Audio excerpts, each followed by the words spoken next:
नमस्कार एंड जय हिंद students, welcome back to my channel Jesus classes. I hope students कि आप बहुत अच्छे होंगे। ओके, और सबसे पहले सभी को मेरी तरफ से क्रिसमस की बहुत बहुत शुभकामनाएं। Merry Christmas to all of you. अब बेटा देखो, लास्ट वीडियो में हमने बात करी थी हाइड्रोकार्बन्स के बारे में। ओके, आई होप कि आपको हाइड्रोकार्बन्स जो है डीपली समझ में आ गया होगा। ठीक है बेटा, तो इस वीडियो में हम बात करेंगे स्ट्रक्चर आइसोमर्स के बारे में और कुछ साइक्लिक कंपाउंड्स के बारे में हम डिस्कस करेंगे। तो उससे पहले हम बात करेंगे, कुछ आपको टॉपिक्स डिस्कस कर लेते हैं, जैसे कि कार्बन की कुछ सीरीज आपकी है जो आपको पता होना जरूरी है, उनको हम कैसे बोलेंगे, उनका या कह सकते हैं एक तरीके से उनका नोमेनक्लेचर कैसे लिखेंगे आप। ठीक है, वैसे जो है नोमेनक्लेचर आपके सिलेबस में नहीं है, लेकिन ये टॉपिक्स जो है आपको क्लियर होना जरूरी है। तो स्टार्ट करते हैं बच्चे आज की वीडियो। Okay, let's continue. देखिए बच्चे, पहली बात आपको मैं ऑलरेडी इन चीजों के बारे में ऑलरेडी बता चुका हूं, एल्केन्स, एल्कीन्स और एल्काइंस के बारे में। एल्केन्स आपको पता है सिंगल बॉन्ड होता है कार्बन कार्बन के बीच में, एल्कीन्स में डबल बॉन्ड होता है और एल्काइंस में होता है ट्रिपल बॉन्ड होता है। ये आपको तो ऑलरेडी क्लियर है। ठीक है, दूसरी बात आपको पता है जनरल फॉर्मूला भी इनका यही होता है, देखो मैंने यहां पर मेंशन किए हुए हैं। ठीक है, ओके, देखो एल्केन्स में क्या होता है, जितने कार्बन्स होते हैं उसके 2 गुना से 2 ज्यादा क्या होता है हाइड्रोजन्स होते हैं। एल्कीन्स में क्या होता है, जितने कार्बन है उसके डबल हाइड्रोजन एटम्स होते हैं। ठीक है, जब एल्काइंस की बात करें तो जितने कार्बन एटम्स आपके होंगे उसके डबल से 2 कम क्या होंगे, हाइड्रोजन एटम्स होंगे। तो स्टार्ट करते हैं बेटे, देखिए सुनो बात। अगर किसी भी कार्बन के कंपाउंड में सिर्फ एक कार्बन है तो उसको हम पढ़ते हैं मैथ। क्या पढ़ते हैं, मैथ। अगर सिंगल बॉन्ड बना रहा है तो बनेगा क्या, मिथेन, मिथेन बन जाएगा। ठीक है, अब देखो कार्बन के पास क्या है, एक ही कार्बन एटम है मिथेन के पास, तो इसके अकॉर्डिंग हाइड्रोजन कितने होने चाहिए इसके पास, 2 × 1 + 2, 2 × 1 + 2, that means CH4 is the chemical formula of methane. Clear. अब बात सुनो बेटा, मैंने आपको लास्ट वीडियो में भी ये बताया था कि एल्कीन्स और अल्काइंस फॉर्मेशन के लिए मिनिमम 2 कार्बन एटम्स की रिक्वायरमेंट होती है, तभी एल्कीन्स और अल्काइंस फॉर्मेशन हो सकता है। ओके, दैट्स व्हाई मीथेन और methyl formation does not take place. ठीक है, ये दोनों जो है फॉर्म नहीं होते। क्यों नहीं होते, because carbon requires a minimum 2 carbon atoms to form double triple bond. ठीक है, बात समझ में आ गई। ओके, ये मैं आपको ऑलरेडी बता भी चुका हूं। ठीक है, बिकॉज क्या लिखेंगे यहां पर, because hydrocarbons require minimum 2 carbon atoms to form alkenes and alkynes. ठीक है बेटा, ये बात आपको पहले ही पता। देखो कि बेटा डिपेंड करता है कितने कार्बन एटम्स है एक पार्टिकुलर हाइड्रोकार्बन के अंदर। अगर एक होगा तो उसका नाम स्टार्ट होगा मैथ से। ठीक है, अगर 2 होंगे तो एच से स्टार्ट होगा उसका। प्रॉप होगा 3 के लिए, 4 के लिए boot, pant, hex, hept, oct, non tag. ठीक है, वो डिपेंड करता है कितने नंबर ऑफ कार्बन एटम्स जो है उस हाइड्रोकार्बन के अंदर प्रेजेंट है। ठीक है, अब देखो बेटा इसके अकॉर्डिंग बेटा आपको देखो जनरल फॉर्मूला भी पता है सभी का। ठीक है, तो इसके अकॉर्डिंग आप जो है किसी भी हाइड्रोकार्बन्स का केमिकल फॉर्मूला बता सकते हैं और साथ के साथ उसका नेम भी बता सकते हैं कि वो एक्चुअल में कैसा होगा। देखो फॉर एग्जांपल अगर मैं पेंटेन की बात करूं तो आपको पता है बच्चे पेंट मींस हो गया यहां पर एल्केन्स में पेंटेन हो गई, उसका जनरल फॉर्मूला क्या होगा, 5 कार्बन एटम्स होंगे इसके पास। ओके, तो इसके अकॉर्डिंग हाइड्रोजन एटम्स कितने होंगे, 5 × 10 प्लस में 2 12 होंगे। समझ में बात आ रही है। ठीक है, समझ में आ रही बात। वैसे ही बेटा हेक्सेन के लिए भी आप देख सकते हैं, क्या हो जाएगा, C6H कितना हो जाएगा, 14।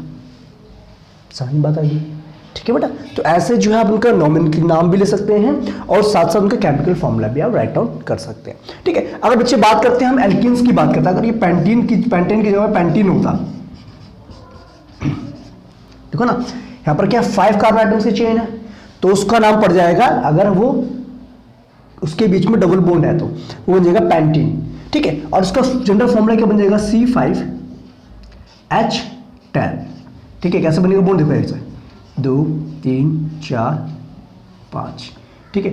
एक दो कार्बन के बीच में तो क्या बनेगा, डबल बॉन्ड बनेगा, ठीक है। बाकी जगह पे आपको पता है हाइड्रोजन लगा देते हैं, तो पता ही होगा आपको।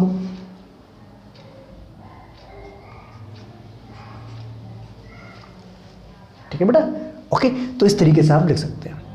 अगर ये बच्चे पेंटाइन होता है, पेंटाइन, तो उसको जनरल फॉर्म में क्या बनता है, C5H क्या हो जाता है 2N, यानी कि 10 में से 2 को माइनस करो C8H8 हो जाता है, C5H8 जो है इसका फॉर्मूला बन जाता है। ठीक क्लास। तो आई होप कि बेटा अगर आपको किसी भी कार्बन चेन के बारे में बोला जाए, उसका केमिकल फॉर्मूला लिखने के लिए बोला जाए, तो आप इजीली जो है राइट डाउन कर सकते हैं। क्लियर बेटा, ओके। और आपको जो है इसके अकॉर्डिंग जो है इजीली जो है इनके नेम भी आपको क्लियर रहेंगे। ठीक है, तो आई होप कितनी बात आपको समझ में आ गई। अगर फिर भी आपको कोई डाउट हो तो आप मुझे कमेंट करके बता सकते हैं, कोई दिक्कत की बात नहीं। ठीक है बेटा, तो स्टार्ट करते हैं अपना टॉपिक आइसोमर्स के बारे में। ठीक है, till that pause the video to note it down. I hope कि आपको बच्चे एल्केन्स के कंपाउंड्स के बारे में समझ में आ गया होगा। देखो बेटा, अब बात करते हैं हम आइसोमर्स के बारे में। ठीक है, देखो बेटा वैसे तो अगर हम बात करें तो आइसोमर्स एक ब्रॉड टॉपिक है, ठीक है, जिसको डिटेल में आप फर्दर जो है हायर क्लासेस में पढ़ेंगे। ठीक है, तो बेटा हमें जो पढ़ना है वो पढ़ना है हमें सिर्फ स्ट्रक्चर आइसोमर्स के बारे में।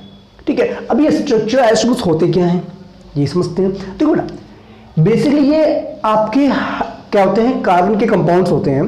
These are basically those compounds होते हैं जिनका केमिकल फॉर्मूला, क्या केमिकल फॉर्मूला तो सेम होता है लेकिन स्ट्रक्चर डिफरेंट होता है। कैसे, देखो क्या होते हैं बेटा, ये those compounds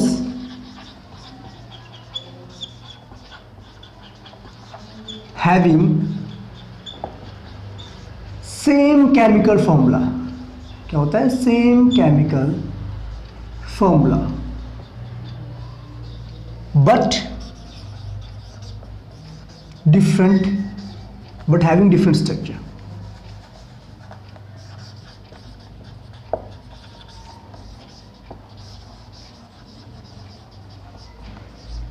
structures, okay. For example अगर हम एग्जांपल की बात करें, जैसे सपोज कि मैंने लिया ब्यूटेन। अब तो आपको आई थिंक मेरे हिसाब समझ में आ गया ब्यूटेन किसे कहते हैं। ठीक है, ब्यूटेन समझ में आता है। ब्यूट मीन्स होता है 4 कार्बन 4 कार्बन, और इसके अकॉर्डिंग एन मतलब सिंगल बॉन्ड है, तो ये हो जाएगा आपका C4, it will be C4H10, यही होगा इसका जनरल फॉर्मूला। ठीक है बच्चे, जैसे अभी मैंने आपको बताया स्ट्रक्चर आइसोमर्स वो होते हैं जिनका केमिकल फॉर्मूला तो सेम होता है लेकिन स्ट्रक्चर डिफरेंट होता है। जैसे फॉर एग्जांपल मैंने यहाँ पे लिखा है ब्यूटेन लिखा हुआ है, और आपको पता है बच्चे ब्यूटेन का फॉर्मूला होता है C4H10 होता है। ठीक है, अब देखो बेटा इसको मैं 2 तरीके से रिप्रेजेंट कर सकता हूँ। देखते इस तरीके से, carbon carbon carbon carbon. Clear बेटा, ये बात समझ में आती है आपको। कितने कार्बन एटम्स है, 4 कार्बन एटम्स है, क्लियर बात है। और आपको ये भी पता है एक कार्बन एटम्स क्या करता है, 4 एटम्स के साथ बॉन्डिंग कर सकता है। ठीक है, अब देखो, अब इसके पास एक तो बॉन्डिंग ऑलरेडी बन रही है, तो कितना हाइड्रोजन लगेंगे, यहाँ पर 3 हाइड्रोजन यहाँ लगेंगे, यहाँ पर कितना लगेंगे, यहाँ पर 2 हाइड्रोजन लगेंगे, यहाँ पर भी 2 हाइड्रोजन, और यहाँ पर 3 हाइड्रोजन। ठीक है, ये तो होगी चेन। अब दूसरा जो इसका फॉर्म स्ट्रक्चर बन सकता है वो इस तरीके से, देखो कैसे, देखो कार्बन कार्बन कार्बन कार्बन, ऐसे ही बना सकते हैं हम। देखो यहाँ पर भी CH3 हो जाएगा, ये भी CH3 हो जाएगा, ये भी CH3 हो जाएगा, यहाँ पर 3 बॉन्ड बना रहे तो एक H हो जाएगा यहाँ पर। अब ध्यान से देखना बेटा, देखो कितने कार्बन से, यहाँ पर 1 2 3 4 कार्बन से। हाइड्रोजन देखिए 3 + 2 5 + 2 7 + 3 10 है कि नहीं, केमिकल फॉर्मूला इसका ही। ठीक है, अब यहाँ पर देखिए ध्यान से बेटा, 3 हाइड्रोजन यहाँ पर है, 3 हाइड्रोजन यहाँ पर है, 3 हाइड्रोजन यहाँ पर है, ये तो हो गया टोटल 9 हाइड्रोजन, प्लस में एक 10 हाइड्रोजन, तो उसका केमिकल फॉर्मूला भी यही है। समझे बात है ना। केमिकल फॉर्मूला तो दोनों का सेम है लेकिन फर्क क्या है, सिर्फ उनका स्ट्रक्चर डिफरेंट है। यहाँ पर समझ में आ रही बात, क्लियर हो रहा है। ठीक है, ओके। अब बात सुनो बेटा, एक बात तो सुनिए। अब यहां पर एक पॉइंट आपको याद रखना है कि स्ट्रक्चर आइसोमर्स बनाने के लिए मिनिमम 4 कार्बन एटम्स रिक्वायर्ड होते हैं। ठीक है, उससे कम वालों को आइसोमर्स, स्ट्रक्चर आइसोमर्स नहीं बनता। देखो फॉर एग्जांपल मैं बता देता हूं आपको, देखो ना, अगर मैं बात करूं प्रोपेन की, अगर मैं बात करूं प्रोपेन की, तो आपको पता है प्रोपेन क्या होता है, C3H8 होगा उसका जनरल फॉर्मूला, केमिकल फॉर्मूला। तो क्यों अगर हम लिखेंगे तो हम ऐसे लिख सकते हैं इसको, तो बनेगा यहाँ पर CH2CH3। ठीक है, चलो ठीक है, अगर हम इसको ऐसे चेंज भी कर दें, C ऐसे लिख दें,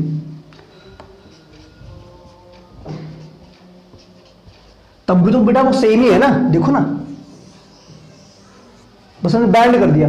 यहां पर क्या था, ब्रांचेस थी, समझे। यहां पर ब्यूटेन के केस में हम इसको ब्रांचेस की फॉर्म में लिख सकते थे, लेकिन ये तो ब्रांचेस है ही नहीं, इसको तो एक ही तरीके चेन के फॉर्म में माना जाएगा ना। ठीक है, तो इसीलिए जो है मिनिमम कितने कार्बन एटम्स रिक्वायर्ड होते हैं हमें, minimum 4 carbon atoms are required. कितने, मिनिमम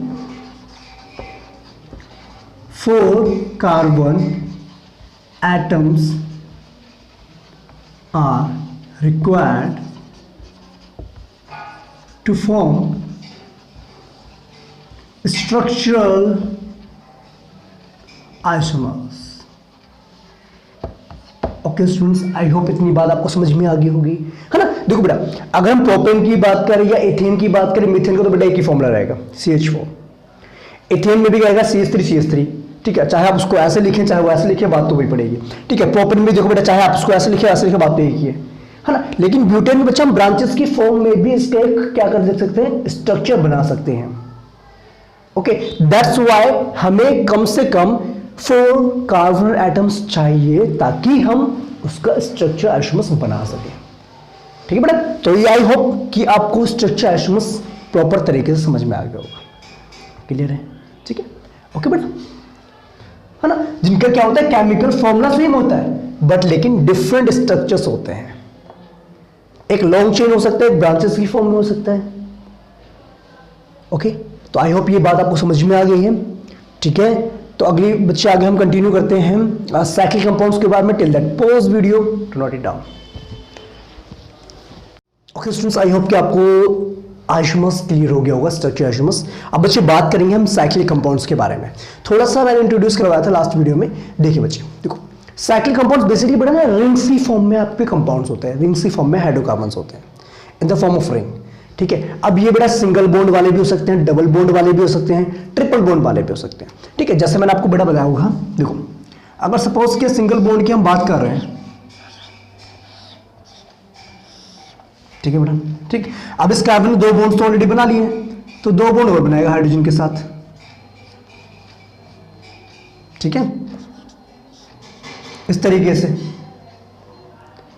ओके, तो ये आपका बन गया बच्चे एक तरीके से। देखो साइक्लिक कंपाउंड से जब हम बात करते हैं बेटा, देखो आपको पता है कितने कार्बन से, यहाँ पर 3 कार्बन है, तो आपको पता है 3 कार्बन का नाम क्या पड़ता है, प्रोप बनता है, प्रोप। और सबके सब में क्या है बच्चे, सिंगल बॉन्ड है, तो प्रोपेन हो गया। ठीक है, अभी साइक्लिक फॉर्म में तो इसलिए इसका नाम पड़ जाता है साइक्लोप्रोपेन। समझे बच्चे, बात समझ में आ रही। अच्छा चलो सुनो, अगर 4 कार्बन की रिंग होती, 2 3 4 कार्बन की रिंग है, तो ऑब्वियसली बात है बेटा, यहां पर 2 हाइड्रोजन लगते हैं, क्योंकि है ना बच्चे, आपको पता ही है ना, कार्बन जो एक बार में 4 बॉन्डिंग बनाता है। अब सिंगल बॉन्ड है, सबके सब यहाँ पर कितने कार्बन यहाँ पर, 4 कार्बन से, तो 4 कार्बन से आपको पता है इसका नाम पड़ जाएगा ब्यूटेन। लेकिन ये साइक्लिक फॉर्म में तो उसका नाम पड़ जाएगा साइक्लोब्यूटेन। समझ रहे बात को, बात समझ में आ रही है कि नहीं आ रही है। ठीक है, जितने भी यहाँ पर बॉन्ड्स आपको दिख रहे हैं सारे के सारे क्या है, सिंगल कोवलेंट बॉन्ड है। ओके, तो उन्हीं को हम साइक्लिक कंपाउंड्स कहते हैं जो रिंग की फॉर्म में।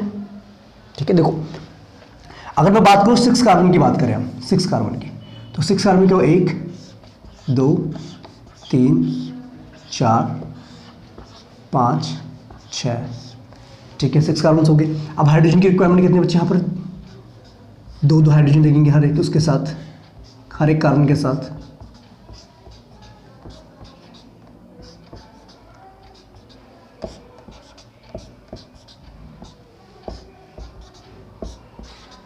क्लियर बेटा, बात समझ में आ रही है। अब देखो इसमें कितने कार्बन, 6 कार्बन, तो इसका नाम पड़ जाएगा हेक्सेन। लेकिन ये किस फॉर्म में, रिंग की फॉर्म में, तो पड़ जाएगा साइक्लोहेक्सेन। ठीक है, अब बात बच्चे ध्यान से बात समझ। देखो इसमें क्या, कार्बन कार्बन के बीच में बॉन्ड कितने, 6 बॉन्ड बन रहे हैं। देखो एक कार्बन के साथ दूसरा, तीसरा, चौथा, 5वां, 6वां। ठीक है, तो यहां पर बन रहे हैं 6 कोवलेंट बॉन्ड तो बन रहा है कार्बन कार्बन के बीच में, और बाकी जो बन रहा है 1 2 3 4 यानी कि 12 बन रहे हैं हमारे पास कार्बन हाइड्रोजन के बीच में सिंगल बॉन्ड। तो टोटल सिंगल बॉन्ड कितने होंगे यहाँ पर? 18 सिंगल बॉन्ड होंगे, 18 सिंगल कोवलेंट बॉन्ड। ठीक है, कार्बन कार्बन के बीच में कितने? 6 हैं, कार्बन हाइड्रोजन के बीच में कितने? 12 हैं। ओके बेटा, तो ये हो गया आपका साइक्लोहेक्सेन। ठीक है बेटा, तो ऐसे जब रिंग्स की फॉर्म में आप देखेंगे कंपाउंड्स को, जरूरी नहीं कि बेटा सिंगल बॉन्ड वाले हो, डबल बॉन्ड वाले भी हो सकते हैं, ट्रिपल बॉन्ड वाले भी हो सकते हैं। ठीक है, ओके, तो आई होप कि इतनी बात समझ में आ गई। अब बच्चे बात करते हैं कुछ ऐसे कंपाउंड जिसमें आपको डबल बॉन्ड ट्रिपल बॉन्ड देखने को मिलता है। ठीक है, चलिए ओके क्लास। अब देखिए बेटा, जो मैंने आपको बताया था कि आपकी जो साइक्लिक रिंग है वो जरूरी नहीं कि आपके सैचुरेटेड कार्बन्स की हो, अनसैचुरेटेड भी हो सकती है, ऐसे भी हो सकती है ना बेटा। देखो, कार्बन कार्बन के बीच में डबल बॉन्ड भी आ सकता है। ठीक है, या फिर ऐसा हो सकता है कार्बन कार्बन के बीच में सपोज कि हमने ये बनाया बॉन्ड,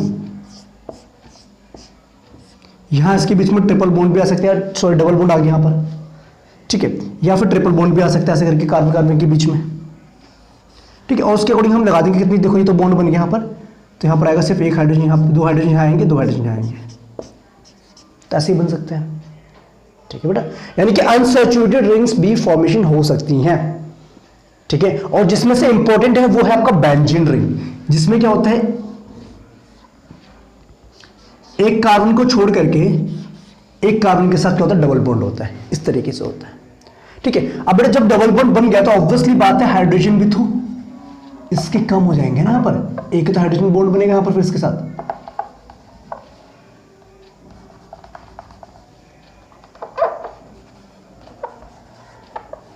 है कि नहीं है? समझिए बात को। देखो, अगर हम बेंजीन रिंग की बात करें बेटा, उसका नाम ना बेंजीन होता है, जिसमें क्या होता है 6 कार्बन एटम्स होते हैं, और हर एक मतलब एक कार्बन को छोड़ करके अगले कार्बन पे क्या होता है? डबल बॉन्ड होता है। तो ऑब्वियसली बात है जब इसने डबल बॉन्ड यहां बना लिया और एक बॉन्ड यहां बन रहा, तो ऑब्वियसली बात है एक ही हाइड्रोजन अटैच्ड होगा इसके साथ, सब में सेम होगा। ठीक है बेटा, तो इसको हम कहते हैं बेंजीन रिंग। ये कौन सी रिंग है आपकी? बेंजीन रिंग, जो आपके सिलेबस में इंपॉर्टेंट है। ठीक है, और इसका जो फॉर्मूले की बात करते हैं, फॉर्मूला क्या होता है? C6H6 होता है, यानी कि जितने कार्बन उतने ही इसमें हाइड्रोजन्स भी है। ठीक है, ओके बेटा, बात समझ में आ गई। ठीक है, अब देखो बेटा, यहां पर सिंगल बॉन्ड कितने हैं? देखो 1 2 3, 3 तो कार्बन कार्बन के बीच में सिंगल बॉन्ड है, और कार्बन हाइड्रोजन के बीच में कितने? देखो 1 2 3 4 5 6, यानी कि टोटल सिंगल कोवलेंट बॉन्ड कितने हैं? 9। कितने हैं सिंगल कोवलेंट बॉन्ड? कितने हैं बॉन्ड्स इन बेंजीन रिंग? कितने हैं बच्चे? 9 है। अगर हम डबल बॉन्ड्स की बात करें, डबल कोवलेंट बॉन्ड कितने हैं इसमें? वो हैं कितने? 3, क्योंकि देखो यहां पर एक कार्बन यहां पर, एक यहां पर बन रहा है, एक यहां पर बन रहा है। ठीक है बच्चे, बात समझ में आ गई। ओके, तो ये था बेटा जो इंपॉर्टेंट पार्ट आपके सिलेबस में जितना है उतना मैंने आपको बता दिया है। ठीक है, बल्कि उससे थोड़ा ज्यादा ही बता दिया है। ओके, तो अगर फिर भी आपको किसी भी टॉपिक में कोई डाउट होता है तो आप मुझे कमेंट करके जरूर बता सकते हैं बेटा। ओके, ठीक है, तो बच्चे नेक्स्ट वीडियो में फिर हम बात करेंगे फंक्शनल ग्रुप्स के बारे में, ओके, और होमोलोगस सीरीज के बारे में। Till that, Jai Hind, take care and have a nice day.